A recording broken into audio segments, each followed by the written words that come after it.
Travel halfway through the book of Revelation. We are on chapter 12.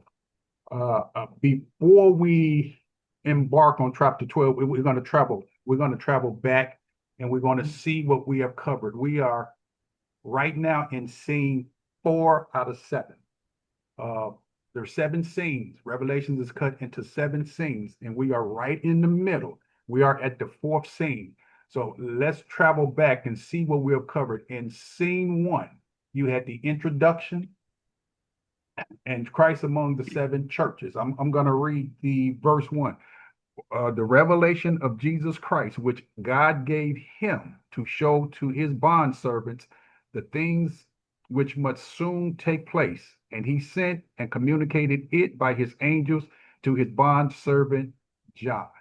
That's Revelations, that's scene 1, Revelations chapter 1 through chapter 3, where Christ walks among his churches, his 7 churches, calling them to faithfulness, repentance, and perseverance. Scene 2, we remember the 7 seals. God is on the throne. The Lamb opens the seals. The church experiences trials while God preserves his people. That's Revelations 4 and 7. That is scene 2. Then we had an interlude. Revelations chapter 7 is an interlude. There's a pause. Anytime there's an interlude in Revelation, there is a pause. And what is happening, the interlude is shifts the focus from judgment to protection and sovereignty. Remember that. Anytime there's an interlude, it shifts, it stops the ongoing judgment, and it shifts and it shows the believer that there is still hope. And so in chapter 7, you do see an interlude. The interlude, he's talking about the sealing of the 144,000 and the great multitude. God's people are spiritually protected and will ultimately stand victorious before him. That's the interlude. Then scene 3, the 7th trumpet. Here is a retelling of the 7 seals. Remember the 7 seals. A retelling of the 7 seals, filling in more details. So again, it's like recapitulation. So what you would have is, again, I'll give 2 illustrations. It's like a camera. You're taking a picture in a camera and it's first fuzzy. And as you turn and dial in, you get more details, but you're getting more details of the same picture. That's exactly what you have with between scene 2, which is the 7 opening of the 7 seals, and the 7 trumpets. No different than a football game or baseball game or whatever. There is a replay. And so what they'll do, the camera will zero in on different angles of the same play. Same play, sharper details, and giving more details of the play. So that's exactly what scene 3 does. I mean, the scene 3 and the 7 trumpet. It is a retelling of scene 7. Of the 7 seals, filling in more details, but intensifying the judgment.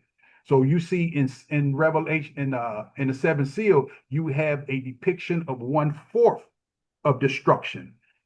In the 7th trumpet, it increases to 1/3 destruction, but there is still time. He is still warning the world to repent. And then you have another interlude in Revelations 10 through 11 through 14. The angel with the scroll. Remember the angel with the scroll.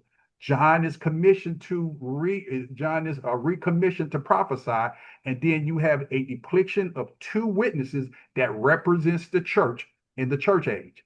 And now we reach scene 4, the cosmic conflict, Revelations 12. Okay, and we will start Revelations 12 right here. And a great sign appeared in heaven. This is a heavenly scene.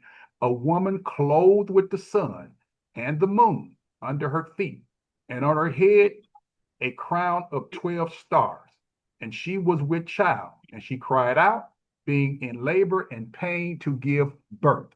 Then another sign appeared in heaven, and behold, a great red dragon having 7 heads, 10 horns, and on his head were 7 diadems. His tail swept away the 7th of the stars of heaven and threw them to the earth. And the dragon stood before the woman who was about to give birth, so that she gave birth, so that when she gave birth, he might devour her child. Verse 5, and she gave birth to a son, a male child who is to rule all the nations with a rod of iron. And her child was caught up to God and to his throne. Then the woman fled into the wilderness, where she had a place prepared by God, so that there she would be nourished for, remember this number, 1,260 days. Let's stop here and let's kind of impact verse 1 through 6. Any questions here before we impact it? Who is the woman? Who is the woman? Who is the male child?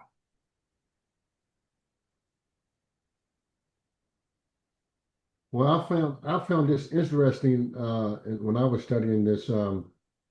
When you had said last week, my first week on, we have to determine whether we're going to talk about Revelation literally or symbolically. Yes, sir. And I dealt with this verse or this chapter in the sense of the woman being not a literal woman, but a nation. Okay. Anybody else? Do you do you have a name for that nation? Israel. Israel. Okay. Anybody else?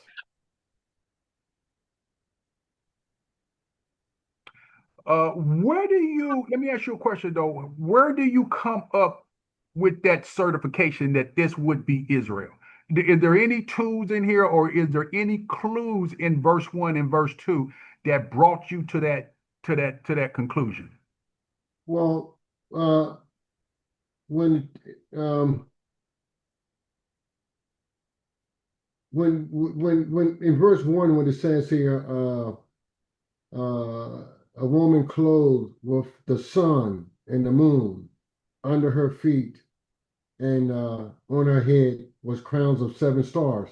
I can't see a woman uh, being with the sun and the moon. So that's what turned me on. But that made me dive a little deeper. It couldn't have been a physical woman because of the sun and the moon. Okay.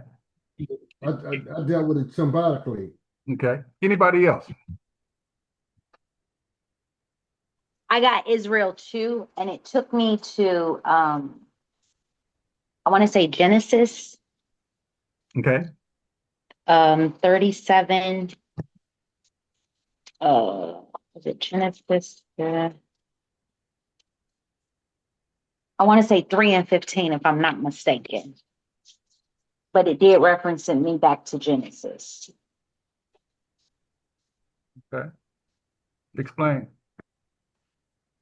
And then it also took me to Isaiah 66, 7 through 9. Let me pull that up very quick.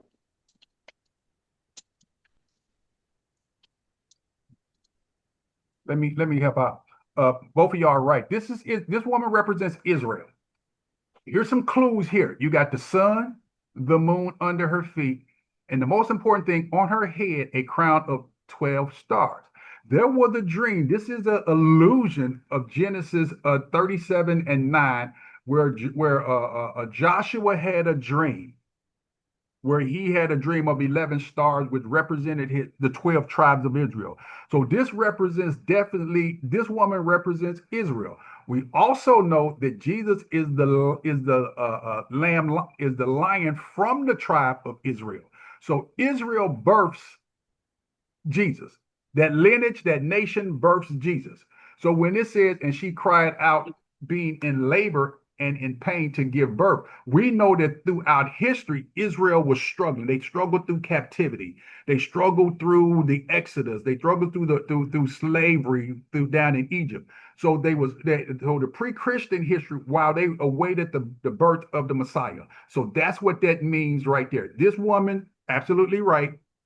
What's your name again? Michael? Mike, Michael, Michael. absolutely right. This woman represents Israel. But we're going to see a little twist and we're going to see a little play in a minute, okay? Okay. And another sign appeared in heaven, and behold, a great red dragon having 7 heads and 10 horns, and on his head were 7 diadems. This is authority. This is universal authority. 10, he's speaking political, military strength. Okay. And his tail swept away a third of the stars of heaven and threw them to the earth. And the dragon stood before the woman who was about to give birth, so that when she gave birth, he might devour her child. Who is this child? Jesus. This child is Jesus. Okay. Now we got this. We got a sign in heaven. We got a wonder in heaven. This authority figure is standing right ready for this child to be delivered so he can devour this child. Where do you see, or do you remember in history anywhere where this now became a reality, where this child was about to get devoured by somebody when he was born? Yeah, when I can't call the chapter, but when Jesus was challenged by Satan, when he took him up to the mountain or to the ridge and tested him or tempted him. Remember now, remember, look at the wording now. And the dragon stood before the woman who was about to give birth. Remember, when Jesus goes to the mountain, he's of age. So this is at the birth, so that Okay. when she gave birth, he might devour her. Do anybody know that story? About to give birth. Would that be the, King Herod? Yes, ma'am. When he, okay, Yes, would be ma'am. King Herod when he, wanted to kill the newborn king. Right. And so, so he saw that would be a threat to his throne. So, that's what I have. That's what anybody else.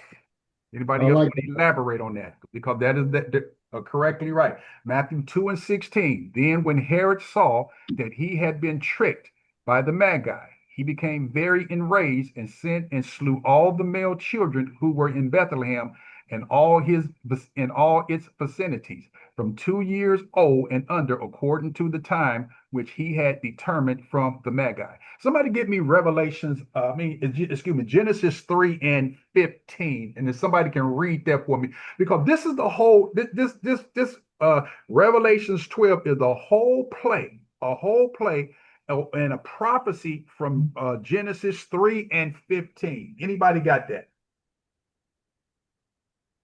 Yes. Genesis 3:15. Can you And I read will, it? and I will put enmity between you and the woman, and between your offspring and her offspring.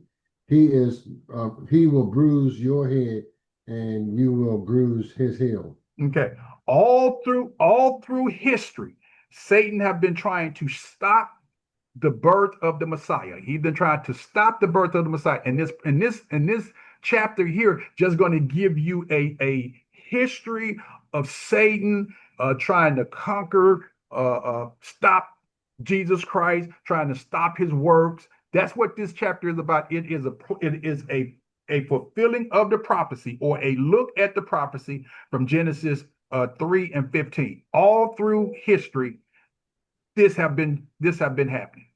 Okay, I got to stop this Messiah. Herod got to stop the Messiah. Okay, y'all, that's what this play is on. Okay, so now let's go to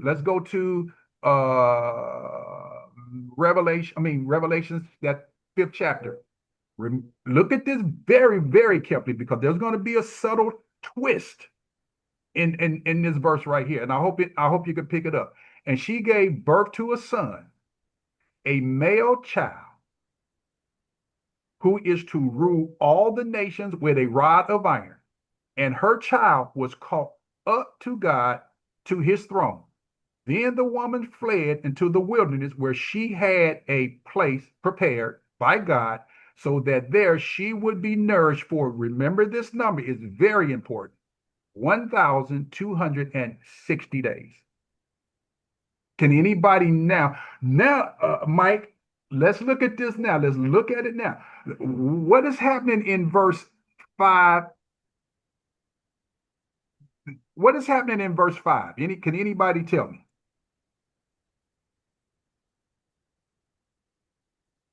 There's a twist here. There's a little twist here of this woman. There's a twist here. What does this woman represent? But now doesn't she represent the church being protected? Anybody else? I wouldn't say the church, but I would say the nation of Israel. So we got two ideals. We got the church and we got the nation of Israel. So Mike says that this woman is going to be the nation of Israel. Erica says that this woman is going to be the church. Any more ideals on this woman?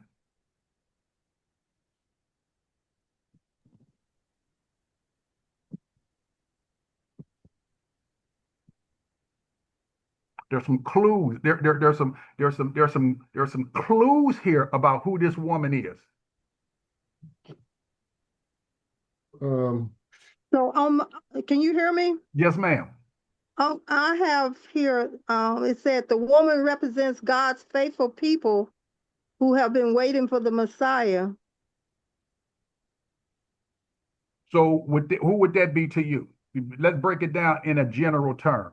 What would those people be? So I guess those would be the people of Israel, or the people of Israel. Okay.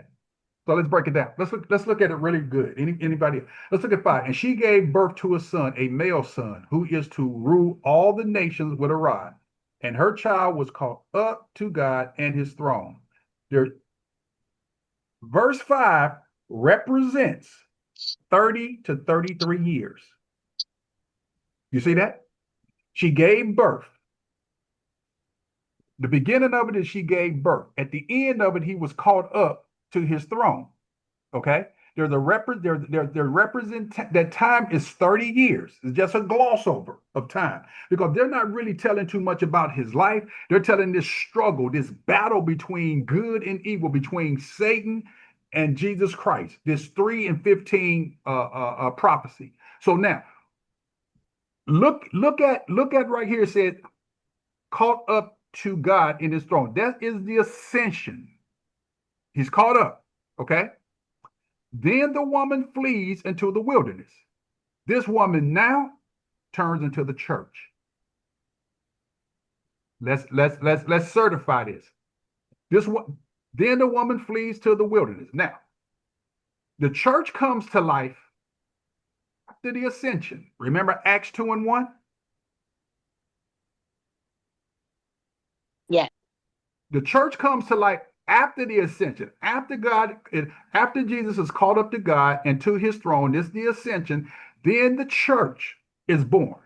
So now the church becomes the woman. Now, both of y'all, everybody is still right because this is where you get that, what they call that replacement theory, where the church took the place of Israel. Anybody heard that? That's the replacement theory.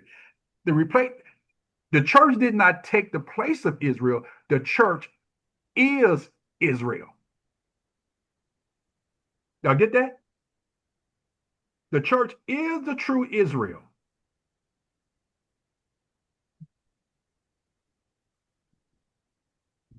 Okay, let's look at some verses here. Romans 9, 6 and 8. For not all who are descendants from Israel are Israel, nor because they are his descendants are they all Abraham's children. In other words, it is not the children by physical descent who are God's children, but it is the children of the promise who are regarded as Abraham's offspring.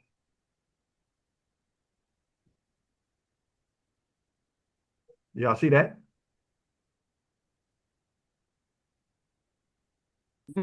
Here we go. Romans 2, 28, 29. A person is not a Jew who is one only outwardly, nor is circumcision merely outward and physical. No, a person is a Jew who is one inwardly, and circumcision is circumcision of the heart by the Spirit, not the written code or the law. Romans 4 and 16. Therefore, the promise comes by faith, so that it may be by grace and may be guaranteed to all Abraham's offsprings, not only to those who are of the law, but also to those who have the faith of Abraham.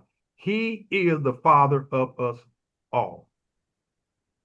Okay. Galatians 3:29. If you belong to Christ, then you are Abraham's seed and heir according to the promise.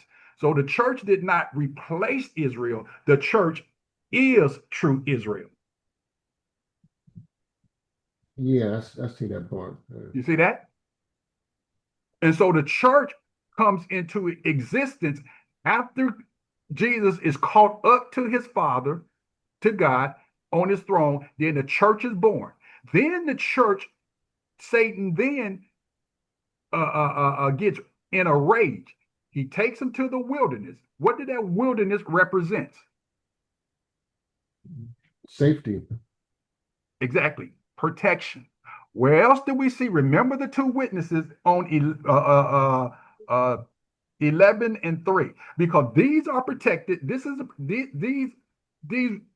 woman is protected, or the church is protected in the wilderness 1,260 days. Go to Genesis 11 and 3.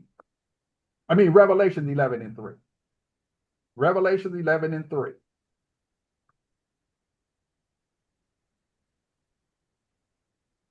I will give power to my two witnesses, and they will be clothed in burlap and will prophesy during those 1,260 days. 11. Okay. We talk about the witnesses here. This is why the two witnesses is the church. Here we go here. And I grant authority to my two witnesses, and they will prophesy for how many? 1,260 days.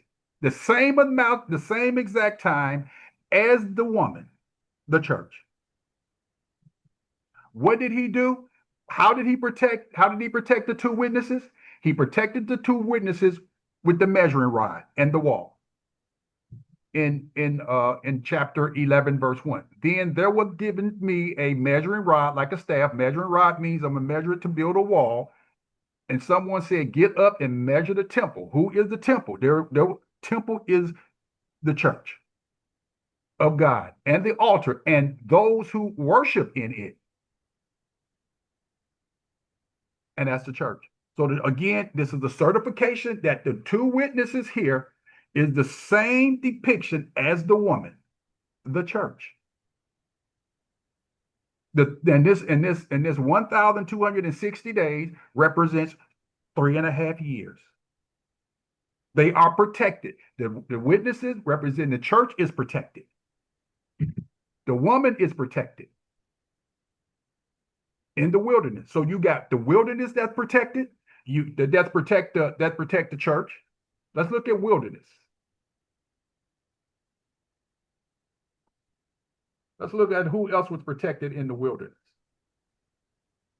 Throughout the Bible, the wilderness is viewed as a safe haven where the afflicted hide. David, 1 Samuel 23 and 14.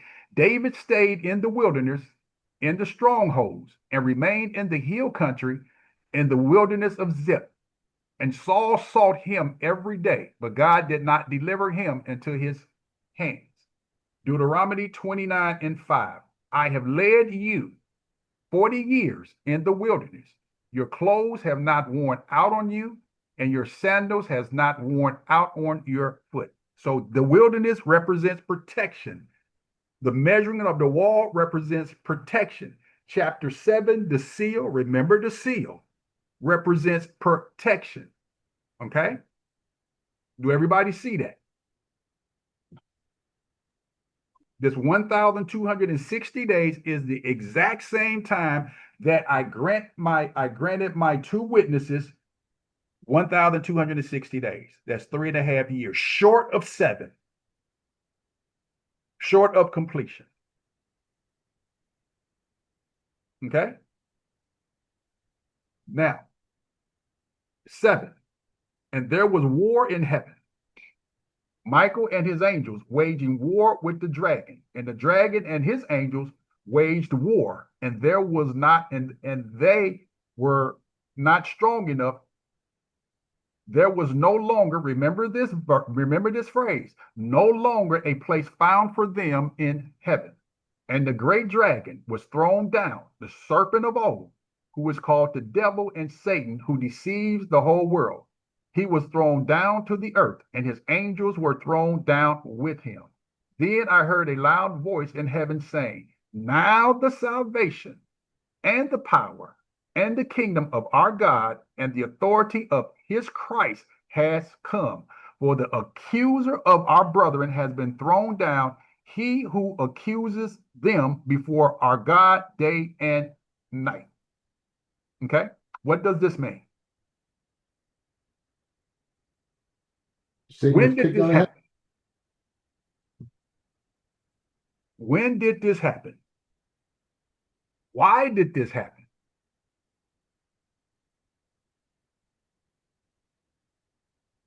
And there was war in heaven.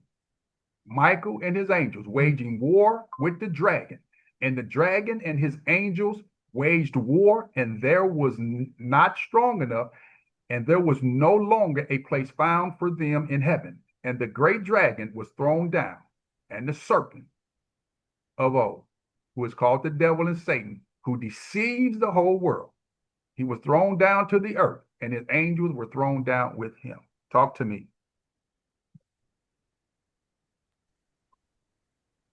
Well, What this, does this mean? When did this happen?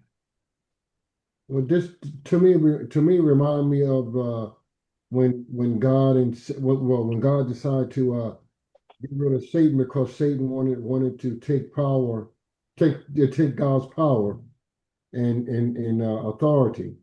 So the Lord God kicked him out of heaven, him and his imps. Okay. Yeah. Anybody else? So was this the day of extension too? Atonement?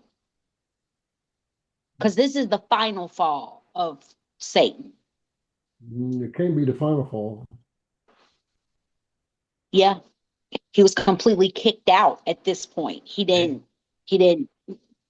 have any more barons in heaven anymore. Like he couldn't go in there anymore. Somebody But give me Job 6:1. say that he visit? Doesn't Job say that he heaven on No, a give me Job. Go. Somebody give me Job 6:1, and then give me Job 6:12, and then somebody get me Zechariah 3:1. The key word here is no longer a place found for them in heaven. Remember, if you look at Job, Michael, remember we're this struggle here is between all this struggle here is between Jesus and Satan. You agree? Yes. Okay. Jesus and Satan. That's what this struggle is. Jesus and Satan. Now, if you look at Job, somebody let me read Job. Let me read Job. See, let's understand it. When the fall that Michael is discussing, there actually was still place for Satan in heaven. Satan got thrown out, but he still had access to heaven. Right. Right. Here, no longer a place found for them in heaven. You see that? So let's look at Job. Let's see what Job 6:1 says. Job 6:1.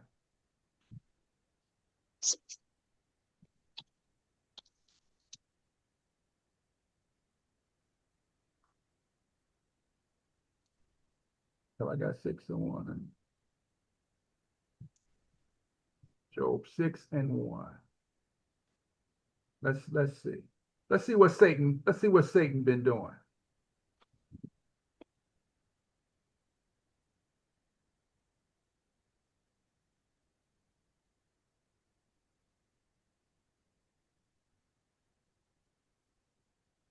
Have anybody got that? 6:1, when Job replied, if only my anguish could be weighed and all my misery be placed on the scales. That's not it. Let's go back. I wrote down the wrong thing. Job. Job.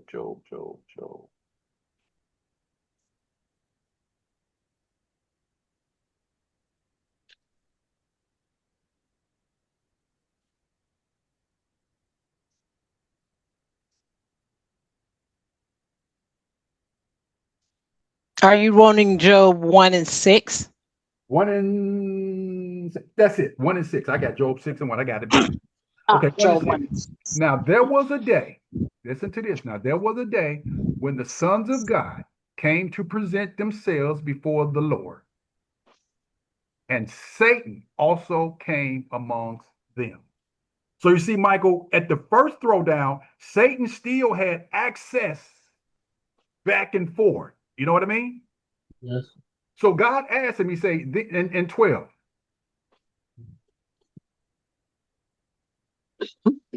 What 12? 1 and 12? what so God asked him, let's see what God talking to him. In 7, look at 7, verse 7. And God said to Satan, from where do you come? Then Satan answered the Lord and said, from roaming about on the earth and walking around on it. So Satan at this time, he's able to go up and down and up and down, and he was the accuser of the saints. Right. I mean, he accused the saints. Hey, they remember what he told God? Look, the only reason why Job is trusting you is because you got a hedge around him. Remove the hedge, and he will curse you. Okay. Mhm. Job, Satan is still can go up and down. Look at Zechariah 3 and 1. Zechariah 3 and 1.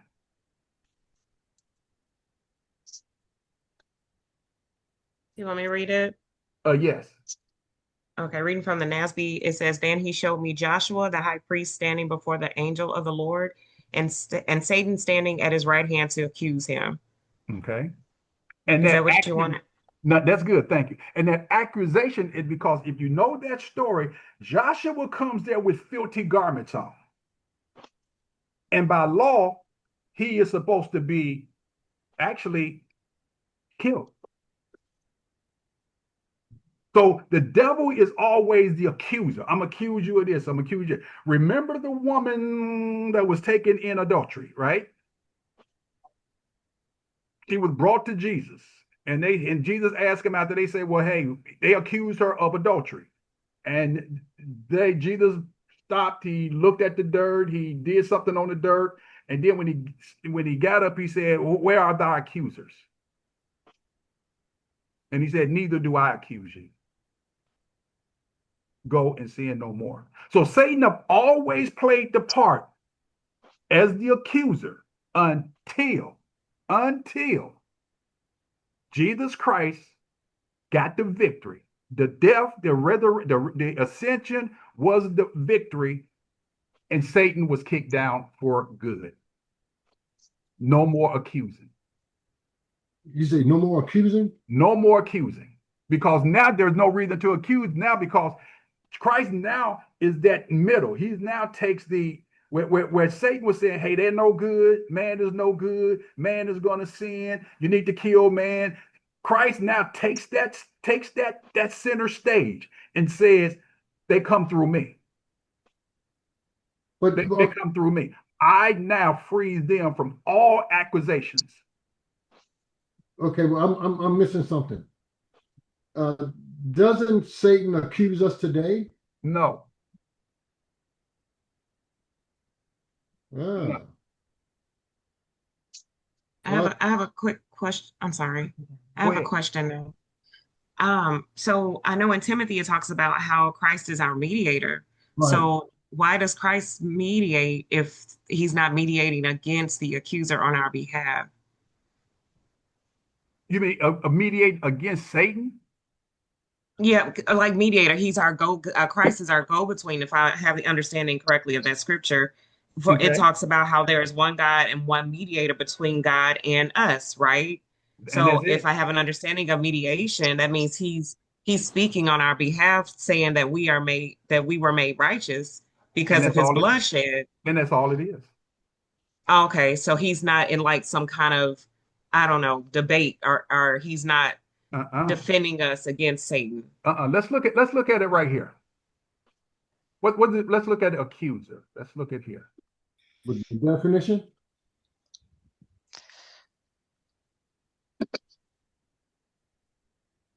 Scroll down.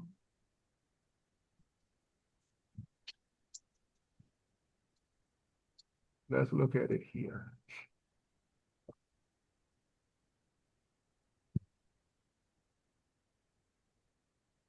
It's coming up.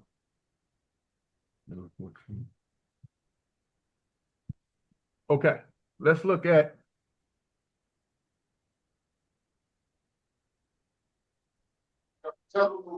his decisive feat through Christ's ministry, death, and resurrection. Hold on. Passion, homily, the fall. Let's see here. Luke 10 and 18. And he said to them, I am watching Satan fall from heaven like lightning. John 12 and 31. Now judgment is upon the world. Now the ruler of this world will be cast out. Colossians 2 and 15. When he had disarmed the ruler and authority, he made a public display of him, having triumphed over him through him. So now Jesus stands for our mediator, where Satan was always accusing man. Look at man, look at man, look at man. Christ took all of that. He took every bit of that. And now we go through Christ. We are justified through Christ, not through accusation. But okay, I'm missing. But that doesn't stop Satan from being the accuser. It don't stop Satan from tempting you And deceiving you. and deceiving you. Because remember, look at what the scripture says. The accusing is over. Let's go back to here. But I need to see where you find that the accusing is over. Let's go to Revelations. Let's go to Revelations. Where are we at? Okay. Look at number 10. God and the authority. Okay, he heard a loud voice from heaven saying, okay, let's go back to 9. Let's go back to 9. 12, 9.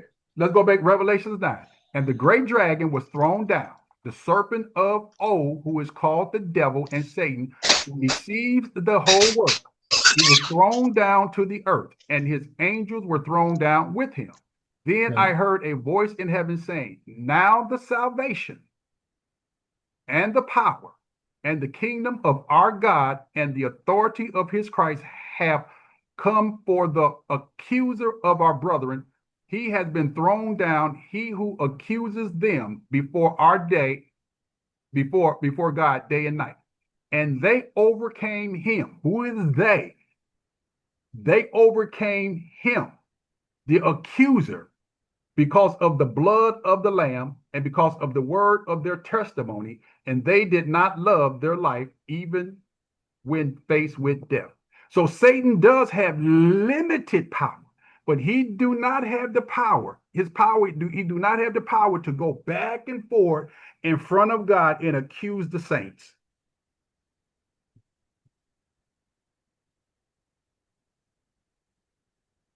Because they overcame him.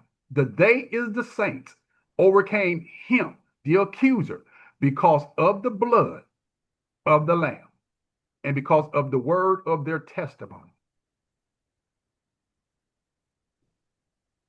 So Satan do not play the role as the accuser no more. And that's where you get, he no longer was found in heaven.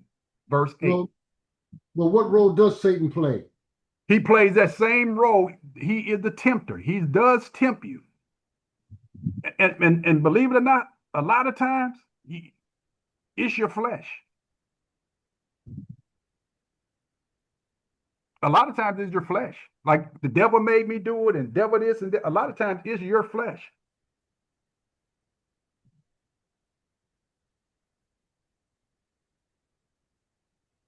You're And so, and you're definitely going to, we're definitely going to see that when you see the binding of Satan. He bind him so he cannot deceive the nations. We're gonna get there. We're gonna pick that up. So Satan do not have the rulership. I mean, not the rulership. Satan do not have the perimeter like he had over in Old Testament.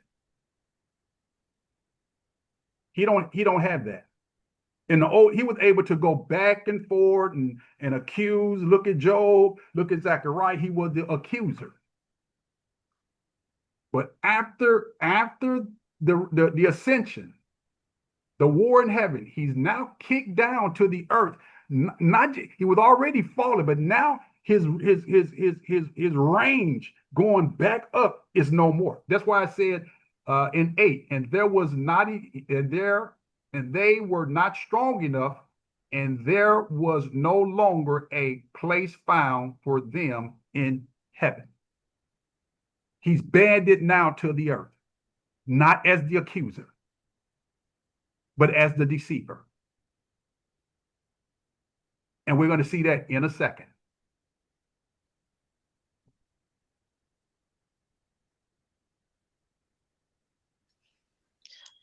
Ali, would Hebrews 9:15 also kind of explain that as well? Read that. Well, I'm not even sure which translation I'm in. It don't matter. Forgive me of my voice, guys. Sinuses.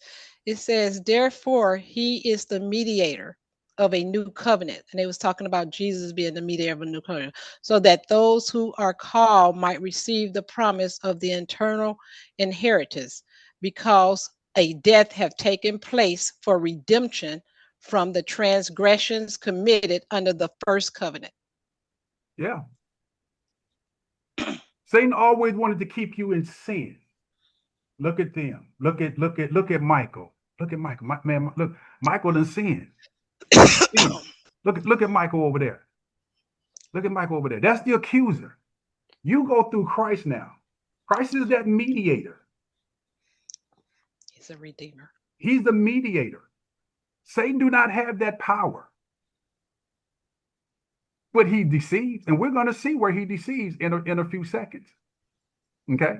Let's finish reading. And they overcame him because of the blood of the Lamb and because of the word of their testimony, and they did not love their life even when faced with death. For this reason, rejoice, O heaven, and you who dwell in them. Woe to the earth and the sea, because the devil has come down to you, having great wrath, knowing that he has only a short time. And when the dragon saw that he was thrown down to the earth, he persecuted the woman who gave birth to the male child. Now he's mad that he don't have that range. He's not the accuser no more. He can't go to God and say, hey, God, I'm accused them, or the adversary. He can't go to God like that no more. Jesus takes that. He takes that. He takes that. But now this is what happens. But the 2 wings of the great eagle were given to the woman. Now the devil is mad. He goes out to persecute the church. But the 2 wings of the great eagle were given to the woman so that she could fly into the wilderness. She flying into the wilderness again to her place where she was nourished for a time and times and half a time from the presence of the serpent. That times and half a times is 3.5 years. Again, the protection, the wilderness. Not only the protection of the wilderness, you got the 2 wings where she was taken away. Okay? Exodus 19 and 4. You yourselves have seen that I did to the Egyptians, and how I bore you on eagle's wings and brought you to myself. Protection. Still protecting the church. You got the wings protecting the church. You got the wilderness protecting the church. You're going to have one more thing protecting the church. Now, let's look at verse 15. And the serpent poured water like a river out of his mouth after the woman, so that he might cause her to sweep away with the flood. What does this mean? But the earth helped the woman, and the earth opened its mouth and drank up the river which the dragon poured out of his mouth. So the dragon was enraged with the woman. He was enraged with the church and went off to make war with the rest of her children or seed, individuals who keep the commandments of God and hold the testimony of Jesus Christ. So, Michael, here you have the deception in 15. Okay. The serpent pours water like a river out of his mouth. This river meaning calamity and chaos and deception and everything that's anti-Christ. After the woman, so that he might cause her. You're going to look next week, we're going to look at the mark of the beast. We're going to see where the mark, where it's going to say that he caused those to receive the mark. How did he cause them to receive the mark? By deception. By deception. And the earth opened his mouth and drank up the river, which the dragon poured out of his mouth. Okay? So now you got the earth. You got the earth protecting the church. You got the earth protecting the church. You got the eagle protecting the church. You got the wilderness protecting the church. You got the wall in Revelation 11 protecting the church. And you got the seal in chapter 7 protecting the church. So at Christ's death and resurrection, he defeats Satan. He is the ruler of the earth. Satan's now power is very, very limited to deception.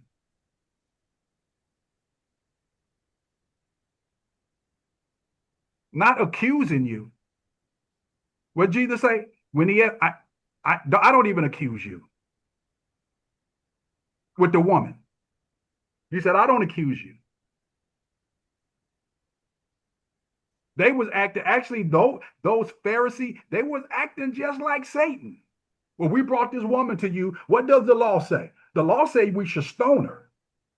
They brought accusation. What did Jesus do? Anybody that don't have sin, cast that stone. Jesus looks up, asks her, where are thy accusers? I don't even accuse you.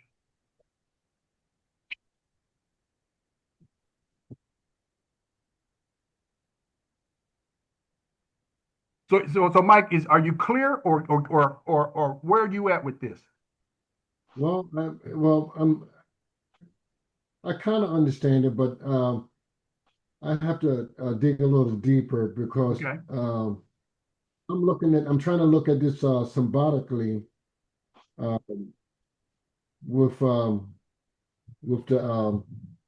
earth with the earth swallowing up the water that Satan spilled out. And I'm trying to get his understanding that how is the earth protecting the Christians or Look at the 16. Israelites? Look at 16. Based Look at verse 16. verse 16. Yes, sir.